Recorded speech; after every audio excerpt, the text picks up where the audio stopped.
Welcome back to Reality Asserts Itself on the Real News Network. I'm Paul Jay in Baltimore. We're continuing our discussion with Roger Waters and Sundrumify. We're talking about the new film, The Occupation of the American Mind, Israel's Public Relations War in the United States.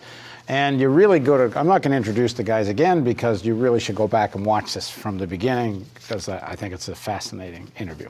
The importance of the next clip we're going to show you is that even some of the most liberal major media commentators buy in to the same narrative, Israel's victim, and seem very reluctant. And some of these people should know better or really do know better and don't want to say so, including Rachel Maddow. So here's a clip from the film. Look at how American media covered Israel's 2014 attack on Gaza.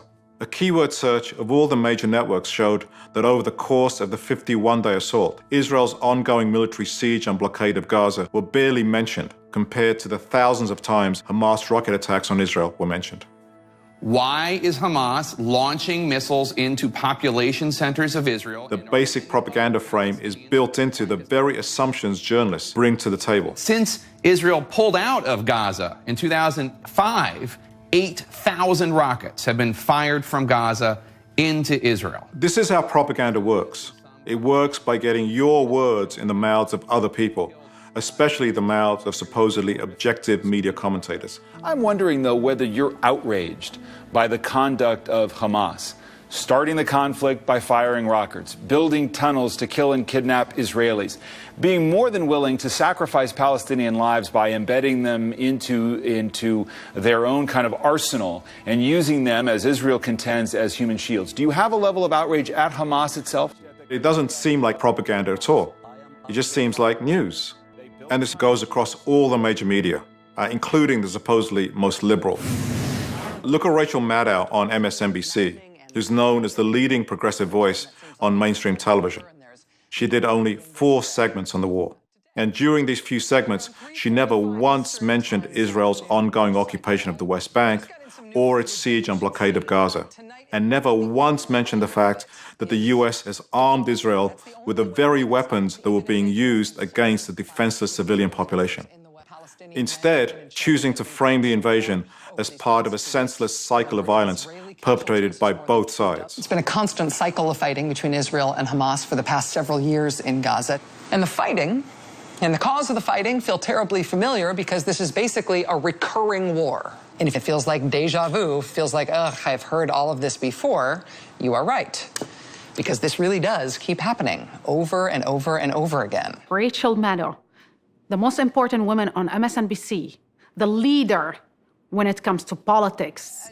In 6 weeks of war, never mentioned the word blockade, occupation, illegal settlements, never mentioned the support that Congress have for Israel, unconditional amount of money, billions of dollars.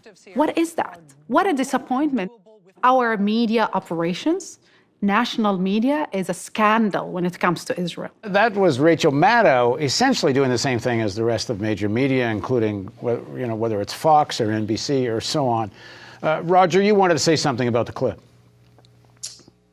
Well, yeah. It's a thing as well about the mainstream media is that if you don't toe the party line, if you don't follow the line, and very particularly on Israel, you will be fired. You will lose your job. So it's no huge surprise that everybody takes the same line and says the same thing. Because people care about their salary at the end of the day, and people can be bought, and people can be sold. That is the nature of life in this country, and it's really sad. I mean, it's interesting. If you ask, even if you're in the press corps at the White House, if you ask difficult questions, you don't get asked to ask a question again, or you will not be invited, or you will not be on Air Force One flying off somewhere to cover a trip. Yeah, we saw what happened to Helen Thomas. You have to say the right things, or you won't be invited.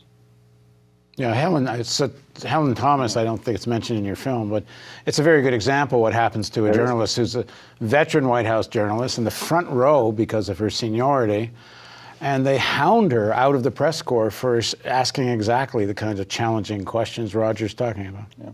I mean, as I said, on the one hand, there's the control of the narrative. At the same time, there's this culture of intimidation. So people are just scared to even, to ask basic questions around this, because they know what happens when you do. When you try and humanize the Palestinians in any way, you're immediately shut down. In the film, we have the example of Ayman Moyeldin, who was an NBC reporter who was playing soccer with 4 kids on the beach in Gaza, and just before they were killed by a missile. And when he posted the reaction of the parents to this, to the loss of their kids, NBC's reaction was to pull him out of Gaza. I mean, that when reporters see that, when reporters see what happens when you try and do the job of journalism. I mean, essentially, American media have given up journalism when it comes to this issue. Yeah. They've just given up trying to be journalists. I critique Sanders for being part of that Senate vote, that Israel has a right to defend itself. But on the other hand, what he did say when he spoke recently about his Middle East policy, and actually said there's such a thing as Palestinian rights, which is ridiculous that should be a thing. The media reported on it and then completely moved on as if he kind of never said it.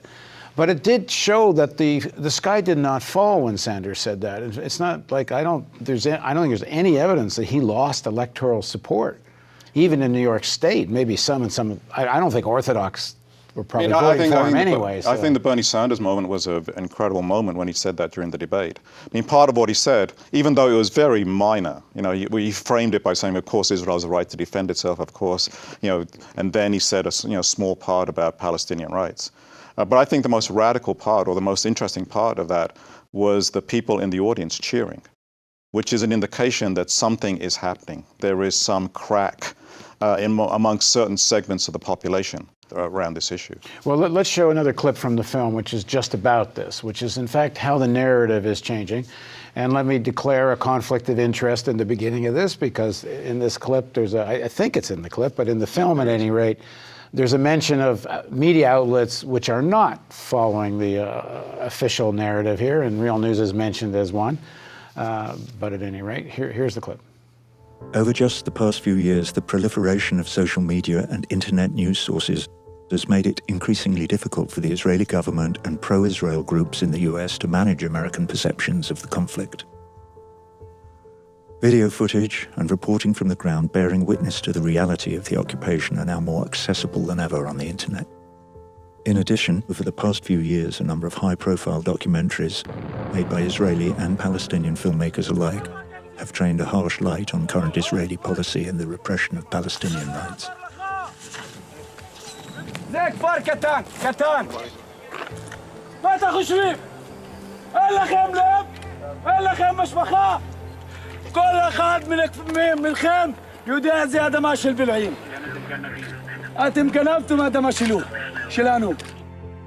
the same time, a powerful new boycott, divestment and sanctions movement has been gaining momentum and raising awareness of the occupation.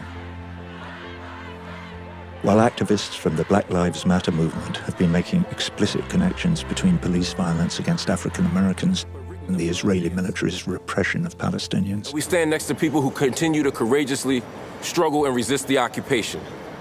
People who continue to dream and fight for freedom. From Ferguson to Palestine, the struggle for freedom continues. And all of these developments seem to be having an effect. Polls now show that while sympathy for Israel remains at all-time highs among older Americans, it has been hemorrhaging among young people.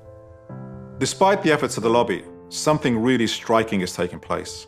Lots of young people are abandoning the mainstream media and turning instead to other independent sources. So they have a totally different way of making sense of what's happening, an unfiltered view of Israel's repression. And pro-Israel operatives like Frank Luntz are in a panic. In his latest report, he calls what's happening with young people a disaster and demands that Israel supporters respond.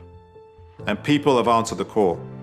You have powerful right-wing billionaires like Sheldon Adelson, a major donor to Republican candidates, bankrolling a campaign to silence and intimidate student activists on college campuses. But it's not working. Groups like Students for Justice in Palestine, who see what's happening to Palestinians as a civil rights issue, have refused to be intimidated. They're refusing to back down, even though they're being labeled as anti-Semitic and terrorist sympathizers. And their numbers are growing. Hey, hey! Oh, oh! As the discourse begins to open, more people are starting to understand this as a rights-based issue, not an issue of radicalism. This is a movement for the rights of people whose rights are being denied, who are living under occupation, who want to live in their country freely just like anybody else. You can see just so many video clips of kids having their hands smashed by soldiers with batons. You can see just so many pictures of thousands of people being killed, as happened in Gaza. And at a certain point, there's a cognitive dissonance. You realize that what you're being told is a pack of lies. The landscape is changing. As powerful as this media campaign has been, there are church organizations at the national level supporting boycott, divestment, sanctions against Israel. Major unions have adopted this, certainly on campuses, student bodies. It's in spite of tremendous pressure being called essentially an anti-Semite. People are seeing past this. The mood seems to be changing. Well, I think it's changing on the margins and important places in the margins. So it's not a totally blanket thing anymore. There are places, young people, church groups, community groups. I think the new Black Lives Matter movement, are seeing the connections between police violence in the cities here and military violence against Palestinians. So I think those connections are starting to be made, and they're being made on the margins. And I think what we have to do now is to take those cracks and make them a flood. You know, there's an important one. It's in your film where I guess it's in the clip. One of the activists from Ferguson says, you know, from Ferguson to Palestine, we're fighting for freedom. Well, we see that in Baltimore. You know, Baltimore is a city that's 65% African American, and the link between the black activists in Baltimore feeling a real kinship with the struggle in Palestine, it's quite strong. In fact, more with Palestine than perhaps anything else going on in the world. I was at a movie premiere a couple of weeks ago. It was Miles Ahead. I like the movie. It's about Miles Davis. But anyway, when they'd finished talking to Don Cheadle and who else was in it? I can't remember now. But a couple of reporters came over to me. One was from People magazine and one was from New York Daily News, neither of which publications I expect much sympathy from. Really interesting. A couple of years ago, or 3 or whatever, they might have asked me this question: why are you an anti-Semite? That's what they would have said to me then. Why are you so anti-Semitic? Now they say to me, and they both asked me the same question, they said, how do you feel when people accuse you of being an anti-Semite? Now that is a huge shift. It may sound subtle, but it's not. It opens up the question of whether I am anti-Semitic or not, which is a question that you couldn't even approach 2 or 3 years ago. It was just assumed that I was because you know, what's their name? The Wiesenthal, Simon Wiesenthal, you know, organization in Los Angeles had said I was, so therefore I must be.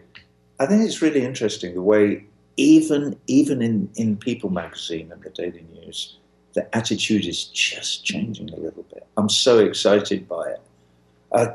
It's so exciting to be here now and watch this thing turning around because the momentum is changing. The students and the churches and the people in Baltimore and Black Lives Matter joining together with their brothers and sisters in Palestine. And so it's becoming, the movement is spreading, and we care about the Black Lives Matter movement as much as we care about BDS. It's all fundamentally important because it's all about the fact that we're all human beings and there is no us and them. We are only us and all our lives matter. And once we can din that into people's hearts, we will be unstoppable as a movement. And I look forward to that time, and it's coming soon. I believe that. Sorry, I digressed. No, not at all. So talk a little bit more about how you're going to get this film out. Yeah. I mean, I think Roger's absolutely correct. You know, and it's not accidental. It's not just that it happened, you know, out of nowhere. It's been the end result of a long period of activism by, you know, many, many people over the years. But I think we are now starting to see some daylight in small places. And I think what we now need to do is we now need resources to get people to think clearly about these things even more. and to so that they can talk about these issues in a knowledgeable way. I mean, I think one of the things we wanted to do with our film, I don't think many people would be shocked to say, to think that we're in the middle of a propaganda campaign by Israel. You look at the media. I mean, people are really frustrated. I know people were throwing things at their televisions during the last Gaza war. What the film does, and I think this is very, very powerful, what the film does is answer the question, why? And it gives people a way to peek behind the propaganda and to see how it has been put in place. And once you know how something has been put in place, you can start to take it apart. That's the value of doing this kind of work, which is why we hope the film will be shown, especially in community screenings and community settings, where you can have discussion around it.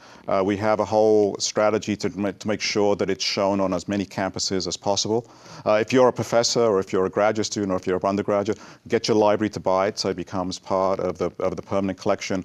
Organize a screening on campus. If you're a church group, or if you're a community group, organize a screening so that people can have a chance to come together to talk about this. Because I think the time is right, as Roger said. I don't think there's ever been a time like this. And the question is, do we take advantage of it, and do we have the resources to move things forward? Right. So it's a very, very hopeful period, and I hope the film will be part of that movement. Well, this fight is obviously going to. So Roger, did you want to have a final word? Yeah, here. Here, okay. Yeah, he was right. I agree with everything that's saying. And I think it is an exciting time. And we shall overcome. We are all in this together.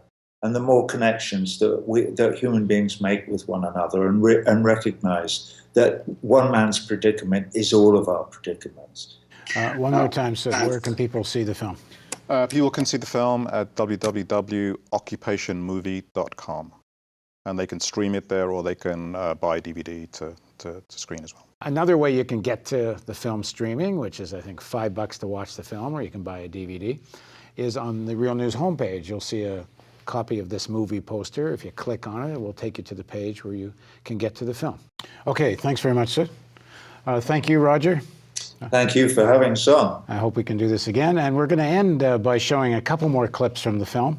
But thank you for joining us on Reality Asserts Itself on the Real News Network. On July 8, 2014, Israel launched a devastating military attack on the Gaza Strip.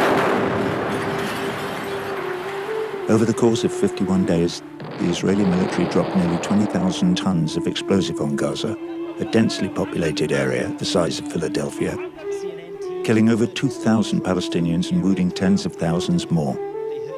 The overwhelming majority of these casualties were civilians. This strip of land is being bombarded from the air, sea and land. Israel launched at least 160 strikes on the Gaza Strip. And there's one less hospital in Gaza now. Israel today flattened Wafa Hospital. The sheer scale of the attack sparked outrage and condemnation around the world. Israel's month-long pounding of Gaza shocked many people around the world. Mass demonstrations have been held in many of the world's major cities.